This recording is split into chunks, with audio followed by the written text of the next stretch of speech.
So bon appetit your majesty episode 3 की starting में यहाँ जियोंग ना जबकि एक कैदी बन चुकी थी तो राजा की वाइफ उससे कह रही थी कि तुम इस लड़की को कहाँ लेके जा रहे हो। तो राजा भी बता रहा था कि मैंने ना इसके लिए एक खास जगह तैयार करवाई है। तो ये सुन के ना यहाँ पे जियोंग तो शॉक हो गई थी और उसे लग रहा था कि अब तो वो नहीं बचने वाली। और साथ ही वो उससे कह रही थी कि मुझे ना इस चीज से डर लग रहा है। पर यहाँ वो तो उससे मजाक करते हुए कह रहा था कि ठीक है मैं तुम्हारा ना डर अभी दूर कर देता हूँ। और वो ना यहाँ पे उसके सिर के ऊपर कपड़ा डाल देता है। अब ना कुछ अनजान नहीं दिखेगा, तुम्हें ना डर भी नहीं लगेगा। फिर बाद में जब यहाँ उसके कमरे में दिखाया जाता है राजा के यहाँ उसका ना ट्रीटमेंट चल रहा था, यानी कि एक वैद्य ना उसका इलाज कर रहा था। उसे ना जंगल में उस तीर से मारने की कोशिश की थी। तो यहाँ वो वैद्य बता रहा था कि अच्छा हुआ कि आपको समय पे ना किसी ने अपनी चोट पे दवाई लगा दी, इस वजह से ना खून बहना रुक गया था, इसलिए शायद आपकी जान भी बच पाई है। तो ये सुनने के बाद यहाँ पे उसे तो जियांग की याद आती है कि उसी ने असल में उसकी जान बचाई थी, यानी कि उसके चोट पे दवाई लगाई थी। तो फिर कुछ देर बाद ना वो यहाँ पे सब लोग को बाहर भेज देता है और सिवाय उसके पत्नी की। तो यहाँ पे उसकी पत्नी ना बार बार उससे पूछने की कोशिश कर रही थी जियांग के बारे में कि वो लड़की है कौन और वो यहाँ पे आप उसे क्यों लाए हैं, यानी कि उसके मन की बात जानने की कोशिश कर रहे थे। पर फिर भी यहाँ पे राजा तो उसके बातों का जवाब नहीं दे रहा था और साथ ही में उससे मजाक करते हुए उससे कह रहा था कि तुम्हें पता है जियोंग के लिए जो जगह तैयार करवाई गई है ना वो ना किसी रानी के जगह से भी काफी ज्यादा अच्छी है। तो फिर जब हमें यहाँ पे उसी जगह को दिखाया जाता है, वो जगह असल में और कोई नहीं बल्कि एक काल कोठरी थी जो कि महल के ठीक बाजू में बनी हुई थी और यहाँ जियोंग और उसके दोस्त को यहाँ पे बंद करके रखा हुआ था। तो यहाँ जियोंग ने इस बात से गुस्सा हो गई थी और उसे ना ताना मार रही थी कि वाह क्या खास जगह है, मुझे तो ये जगह काफी ज्यादा पसंद आई। तो यहाँ गिलजुन तो पॉजिटिव रहने की कोशिश करते हुए उससे कह रही थी कि कम से कम हम लोग जिंदा तो है, उन्होंने हमें मारा तो नहीं, और साथ ही में ना अच्छे कपड़े भी तो मिले हैं हमें पहनने के लिए। लेकिन फिर बाद में हमें यहाँ पे ह्योंग की पत्नी को दिखाया जाता है, यानी कि राजा की वाइफ को। वो यहाँ पे ना अपने डैड के साथ मिलके कोई प्लान बना रही थी। यहाँ वो दोनों ही ना जियोंग के बारे में पता लगाने की कोशिश कर रहे हैं कि वो लड़की है कौन, उसका रिश्ता ह्योंग के साथ क्या है। वो यहाँ पे जियोंग की जासूसी करने और यहाँ ग्रैंड प्रिंस को एक संदेश भिजवाने का फैसला करते हैं फिर। और वही दूसरी ओर हमें यहाँ पे किचन में दिखाया जाता है जहाँ की ना ढेर सारा खाना बन रहा था और यहाँ पे काम चालू था। और साथ ही में यहाँ पे जो हेड शेफ था ना वो यहाँ पे जियोंग के बारे में बातें करने लग गए थे कि वो लड़की है कौन और उसे राजा महल में भला क्यों लेके आए हैं। और साथ ही में उसे ये भी पता चल जाता है कि उस लड़की को ना यहाँ का नया चीफ रॉयल कुक बनाया जाने वाला है। इस वजह से ना इन दोनों के बीच में यहाँ पे कंपटीशन भी होने वाला है शायद। तो ही कुछ देर बाद में यहाँ पे ह्योंग की दादी ने यानी कि राजा की दादी ने वहाँ पे कुछ लड़कियों को भेज दिया था जो कि यहाँ पे खाने का ऑर्डर देने आई थी। और साथ ही में ह्योंग की पत्नी की ओर से भी एक लड़की आई थी खाने का ऑर्डर देने के लिए। यहाँ हमें इस बात से ये पता चलता है कि यहाँ महल की दो सबसे पावरफुल औरतें जो कि एक राजा की दादी और दूसरी राजा की वाइफ है, वो ना अपना सिक्का जमाना चाहती थी किचन के ऊपर। लेकिन दूसरी ओर जब हमें यहाँ राजा की दादी को ही दिखाया जाता है जो कि ना इस बात से काफी ज्यादा गुस्सा थी कि वो एक अनजान औरत को महल में कैसे लेके आया। और साथ ही में उसे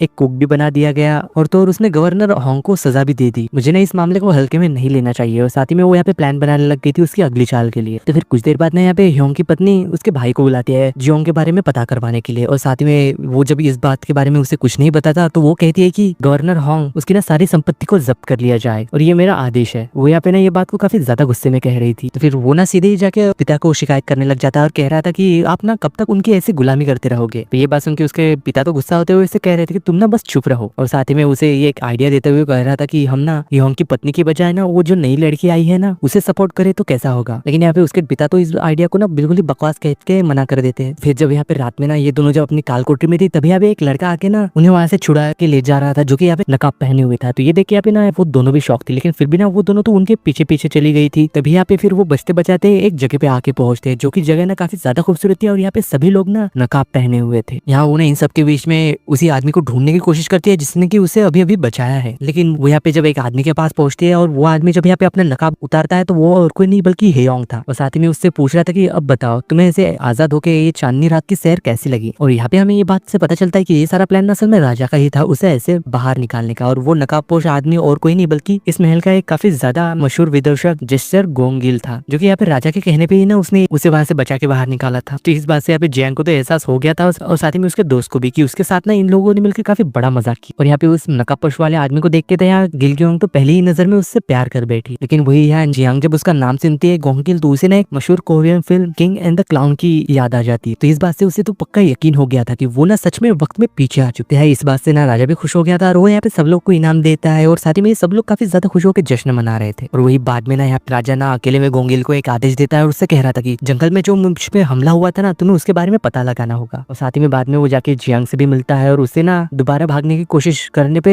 तुम्हें इस बात से ना सजा मिलेगी। पर इस बात से ना जियांग भी गुस्सा हो गई थी और वो ना राजा को ही ताना मारते हुए उससे कह रही थी कि तुमने भी तो इतने बड़ा मजाक किया हमारे साथ। तो ये सुन के ना वो भी गुस्सा हो गया था और वो यहाँ पे ना अपने जल्लादों को आदेश देता है कि गर्म लोहे की ना छड़ी ले आई जाए ताकि वो इन दोनों के ऊपर ना निशान बना सके। तो ये देख के ना यहाँ पे दोनों ही काफी ज्यादा डर गए थे। तो यहाँ जियांग ने अपनी गलती मानते हुए उससे माफी मांग रही थी, कह रही थी कि प्लीज ऐसा मत करो। और साथ ही में वो यहाँ पे वादा भी कर देते हैं कि माफ करना मैं आपसे ना कभी भी भागने की कोशिश नहीं करूंगी। तो उसके ऐसी हालत देख के ना राजा ना सजा रोक देता और साथ ही में उसे कह रहा था कि मुझे ना भूख लगी है, इसलिए तुम ना कुछ अच्छा सा खाने के लिए बना के ले आओ। तो इस मौके का फायदा उठाते हुए ना जियांग कहते हैं कि मुझे ना एक असिस्टेंट चाहिए, वो कि मेरी दोस्त है गिलगिंग। तो इस बात को ना यहाँ राजा भी मान गया था। तो साथ ही में वो यहाँ पे उसके सामने एक काफी बड़ी शर्त भी रखता है कि अगर सिर्फ तुमने अपनी जान बचाने के लिए कोई पुराना सा खाना बना दिया बकवास वाला तो तुम ना मरोगी। ये बात याद रखना, अगर तुमने अपनी जान दाव पे लगा के कुछ नया बनाया, अच्छा बनाया, टेस्टी, तो तुम्हें ना जिंदा रहने का मौका मिलेगा, लेकिन सिर्फ तभी जब मैं तुम्हारे खाने से खुश होऊंगा। तो जियांग भी ना इस बात से राजी हो गई थी और वो ना यहाँ पे कसम खाती है कि वो जिंदा रहने के लिए यहाँ पे कुछ भी करेगी। और उसके ऐसी हिम्मत देख के ना यहाँ पे गिलगोंग की भी थोड़ी हिम्मत आ गई थी और वो भी ना उसका साथ देने का फैसला करती है। यहाँ पे ये दोनों ही ना काफी ज्यादा डरते हुए एक दूसरे का हौसला बढ़ाने की कोशिश कर रही थी। तो जब ये दोनों ना यहाँ पे किचन में आके पहुंचते हैं तो यहाँ के बाकी कुक ना इस बात से काफी ज्यादा गुस्सा हो गए थे और कह रहे थे कि ये तो परंपराओं का अपमान है, आप ऐसे कैसे कर सकते हैं कि किसी भी औरतों को यहाँ पे किचन में आने दिया आपने। वो तो यहाँ पे ना जियोंग से सवाल भी करने लग गए थे उसके बैकग्राउंड और उसकी खाना बनाने की कला को लेके, जैसे कि वो यहाँ पे ना किसी दुश्मन से पूछताछ कर रहे थे। जियोंग भी ना बड़ी स्मार्ट थी, वो यहाँ पे ना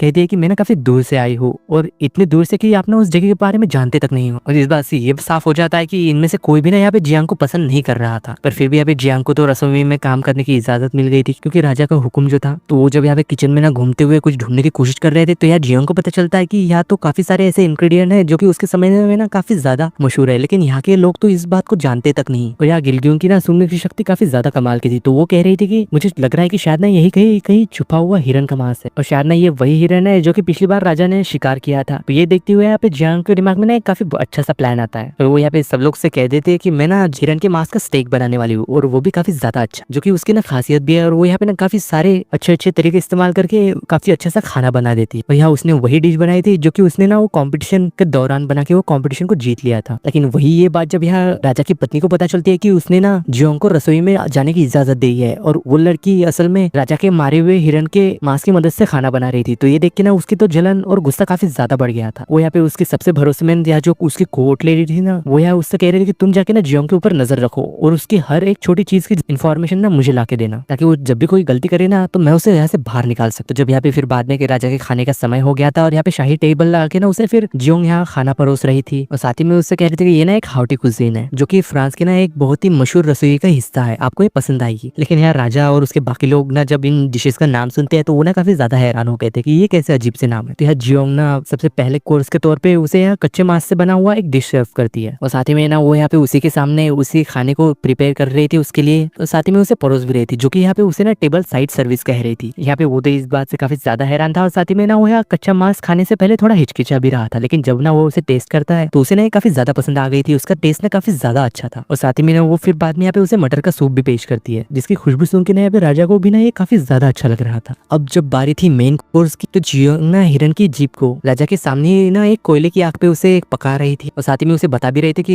हिरन की जीभ ना काफी ज्यादा कीमती और टेस्टी होती है और इसका रिश्ता ना सीधे ही राजा की ताकत से जुड़ा हुआ होता है। तो यार राजा ना उसके ऐसे खाने बनाने के तरीके और साथ ही में उसके इतने ज्यादा अच्छी नॉलेज से भी काफी ज्यादा इम्प्रेस हो गया था और शायद ना उसे इस बात से यकीन भी होने लगता है कि शायद ना जियोंग सच में फ्यूचर से आई होगी। तो उसे इस बात से ये तो यकीन हो ही जाता है कि असल में जियोंग कोई आम लड़की नहीं है, वो काफी ज्यादा स्पेशल है। और साथ ही में ना वो उससे यहाँ पे सीधे भी पूछ लेता है कि तुमने ये खाना बनाना सीखा कहाँ से। तो जियोंग ने ये बात सुन के यहाँ पे सच बोलने का फैसला करते हुए उसे बता रही थी कि मैं ना फ्यूचर से आई हूँ, लेकिन फिर भी यहाँ पे उसे तो मजाक लग रहा था और उससे कह रहा था कि क्या तुम पागल हो। और उसके बाद पे यार वो तो यकीन ही नहीं कर रहा था, लेकिन साथ ही में वो उससे ये भी कहता है कि मैं ना तुम्हारे इस खाना बनाने की टैलेंट से काफी ज्यादा खुश हुआ हूँ और उसे पूछ रहा था कि तुम्हें ये बात कैसे पता कि मुझे ये डिश इतनी ज्यादा पसंद आई। तो वो फिर यहाँ पे उसे बताने लग गई थी कि मैंने ना इसके बारे में ओनिगुन यानी कि एक बहुत ही मशहूर ऐतिहासिक किताब में इससे पढ़ा था। तो ये सुन के वो भी काफी ज्यादा हैरान था और पूछ रहा था कि तुम ये नाम जानती ऐसे हो। लेकिन जियांग ना फिर से जब उसे खाना खिलाने लगती है तो यहाँ उसे ना फिर से अपनी माँ की याद आ गई थी जो कि बचपन में ना उसे सेम इसी तरीके से खाना खिलाती थी। ये ना उसके लिए काफी ज्यादा इमोशनल पल था। लेकिन जब उसी समय यहाँ भी उसकी पत्नी ना उससे मिलने के लिए उसके कमरे के बाहर आ गई थी, पर यहाँ राजा का सेवक ना उसे वहीं रोक देता है और वो अंदर नहीं जाने दे रहा था क्योंकि राजा ने उसे आदेश दिया था कि किसी को भी अंदर मत आने देना। पर फिर भी यहाँ पे उसकी पत्नी तो जबरदस्ती अंदर जाने की कोशिश कर रही थी, लेकिन राजा ने उसे दरवाजे के बाहर ही रोक देता और कह रहा था कि तुम यहाँ से वापस चली जाओ। और ऐसा ना उसके साथ पहली बार हुआ है, यानी कि उसके पति ने पहली बार उसे ऐसे अंदर आने से मना कर दिया। पर उसके जाने के बाद जब यहाँ जियोंग भी जा रही थी तो राजा ने उसका हाथ पकड़ के उसे रोक लेता और उससे कह रहा था कि तुम्हें पता है मैंने ना तुम्हें चुना है। तो ये सुन के यहाँ पे जियोंग तो काफी ज्यादा डर गई थी क्योंकि उसे लग रहा था कि शायद कहीं ये मुझे ना उसकी दूसरी पत्नी ना बना ले, जिस वजह से कि हिस्ट्री ना पूरी चेंज हो जाएगी। इस बात से ना वो डर गई थी और सोच रही थी कि यार पता नहीं कि मेरे साथ क्या होगा। फिर बाद में ना यहाँ पे चीफ रॉयल सेक्रेटरी इम सुनजे जियोंग से यहाँ पे अकेले में मिलते हुए उसे बता रहा था कि अगर तुम ना राजा की जासूसी करके उसकी सारी बातें मुझे बताओगी ना तो मैं ना राजा की पत्नी कांग से ना तुम्हारी रक्षा करूंगा, ये मैं तुम्हें वादा करता हूँ। तो ये बात सुन के यहाँ पे जियोंग तो समझ गई थी कि यहाँ पे महल में ना हर कोई उसे ना उनके फायदे के लिए इस्तेमाल करना चाहता है, लेकिन वो यहाँ पे उसे ना मना करने की बजाय उसे एक चालाकी वाली शर्त रखते हुए उससे कह रही थी कि अगर तुम लोग मेरा जंगल में खोया हुआ वो बैग ला के दोगे मुझे तो मैं ना तुम्हारे ऑफर के बारे में जरूर सोचूं। लेकिन पहले तो यहाँ पे उसे ना ये बात काफी ज्यादा अजीब लगती है, पर फिर भी ना वो इस बात के लिए मान गया था। लेकिन वही दूसरी ओर यहाँ पे राजा की पत्नी ना फिर से जियोंग के खिलाफ एक साजिश रचती है कि उसे ना कैसे फंसाना चाहिए। वो यहाँ पे उसे कह रही थी कि शाही रसोई के जो भी कुक है ना वो सारे मिलकर जियोंग को इतना ज्यादा परेशान करेंगे कि वो ना खुद ही महल छोड़ के चली जाएगी, ऐसा कुछ करना होगा। वो यहाँ पे कह रही थी कि तुम जाके ना ये बात कुक मीन से कहो और वही ना ये सारी चीजों की जिम्मेदारी लेगा। तो इसी वजह से ना दूसरे दिन जियोंग और उसके दोस्त के साथ रसोई में ना काफी ज्यादा बुरा बर्ताव होता है, यानी कि उसे परेशान किया जा रहा था। यहाँ जानबूझ के ना गीली लकड़ियां चूल्हे में डाल दी गई थी ताकि इस वजह से ना काफी ज्यादा धुआं हो जाए और उन दोनों को काफी ज्यादा परेशानी हो इस चीज से। और तो और उसके खाने में ना यहाँ पे वो काफी कीड़े मकोड़े भी मिला दे रहे थे, जिस बात से यहाँ पे जियोंग ना काफी ज्यादा परेशान होने लग गई थी और वो यहाँ फिर भी ना हिम्मत नहीं हारती और जैसे तैसे यहाँ पे दिन भर के इतने सारे काम और परेशानियों के बाद भी ना वो अपना दिन जैसे तैसे काट ही लेती और फिर से वो ना कहाँ से अपने जेल की कोठरी में चली गई थी उसके दोस्त के साथ। और वो यहाँ पे उसके दोस्त से कह रही थी कि तुम्हें पता है उस रसोई से ज्यादा ना तो मुझे शांति इस जेल में मिल रही है। और साथ ही में वो यहाँ पे दुखी होते हुए कह रही थी कि अगर मैंने राजा को दूसरे कुक के बारे में बताया कि वो मुझे परेशान कर रहे हैं तो पता नहीं वो उनके साथ क्या करेंगे, हो सकता है कि वो ना लोगों को मार भी देगा, जो कि मैं ये नहीं चाहती। तो जब यहाँ पे नेक्स्ट डे दिखाया जाता है यहाँ पे राजा के साथ ना उनके सभी मंत्री तंत्रियों की मीटिंग चल रही थी और यहाँ पे सभी लोग ना मिलकर यहाँ रिजाइन दे रहे थे क्योंकि वो लोग चाहते थे कि जियोंग को सजा दी जाए, लेकिन यहाँ राजा ने इस बात से इनकार करते हैं। इस वजह से ना यहाँ पे सभी लोग रिजाइन करने वाले थे और साथ ही में इस बात के लिए राजा के ऊपर काफी ज्यादा दबाव भी देते हैं। तो इस बात से यहाँ पे राजा भी काफी ज्यादा गुस्सा हो गया था और वो ना यहाँ पे इन सभी के विद्रोह से लड़ने के लिए एक बहुत ही बड़ा कदम उठाता है। वो यहाँ पे सब लोग को कह रहा था कि जियांग को ना अभी इसी दरबार में लाया जाए। तो जब यहाँ पे जियांग को ना वहाँ लाया गया था तो यहाँ पे सभी लोग मिलकर ना उसे मौत की सजा देने के लिए कह रहे थे। तो यहाँ राजा ना सबकी बातें सुनने के बाद यहाँ पे काफी ज्यादा शॉकिंग फैसला करता है। तुम लोगों को पता है कल रात में इस औरत ने मुझे काफी ज्यादा अजीब डिश परोसी थी कल रात, और तो और ना मैं काफी ज्यादा चौंक भी गया था इस चीज से, इसलिए मैं ना तुम सबको आदेश देता हूँ कि इसे ना तुरंत ही चीफ रॉयल कुक के तौर पे नियुक्त किया जाए। तो इसी फैसले की वजह से यहाँ पे सब लोग तो काफी ज्यादा शॉक हो गए थे और सभी लोग शांत हो गए थे कि इसने अभी अभी क्या कहा। तो यही बात जब यहाँ उसकी दादी के पास पहुंचती है तो वो भी इस बात से शॉक थी और वो यहाँ पे कह रही थी कि वो ऐसा कैसे कर सकता है, वो एक अनजान औरत के लिए अपनी सारी हदें पार कर रहा है, उसे ऐसा नहीं करना चाहिए। और साथ ही में वो ये भी कह दे कि अपना शायद मैं इस मामले में चुप नहीं रह सकती, मुझे ना कुछ करना ही होगा। और इसी बात की वजह से यहाँ पे राजा की पत्नी भी ना काफी ज्यादा गुस्सा हो गई थी और वो सोच रही थी कि जियांग को मामूली सोचने में ना हमने गलती कर दी, वो तो काफी ज्यादा चालाक है और वो ना यहाँ पे उसे रास्ते से हटाने के लिए एक बहुत ही खतरनाक प्लान को अंजाम देने की कोशिश करने वाली थी अब, क्योंकि उसे यहाँ पे लग रहा था कि अब ना राजा तो पूरी तरीके से उस जियोंग के वश में चला गया है। तो फिर जब यहाँ जियोंग को दिखाया जाता है जो कि यहाँ पे रसोई में थी, तभी यहाँ ना राजा की पत्नी की कोर्ट लेडी वहां आके उसे बता रही थी कि राजा की दादी ने ना आपको मिलने के लिए बुलाया है, इसलिए आपको चलना होगा। तो इस बात से यहाँ पे जियोंग को भी काफी ज्यादा हैरानी हो रही, उसे ना इस बात से काफी ज्यादा डर लग रहा था। तो जब ना वो यहाँ पे उनसे मिलने के लिए पहुंचती है, यहाँ रानी उनसे कह रही थी कि मुझे ना तुम्हारे टैलेंट के ऊपर शक है और तुम्हें ना खुद को साबित करने के लिए मुझे भी कुछ बना के खिलाना होगा, वो भी अच्छा, और मुझे वो पसंद आना चाहिए। और कह रहे थे कि तुम्हें ना किचन के सबसे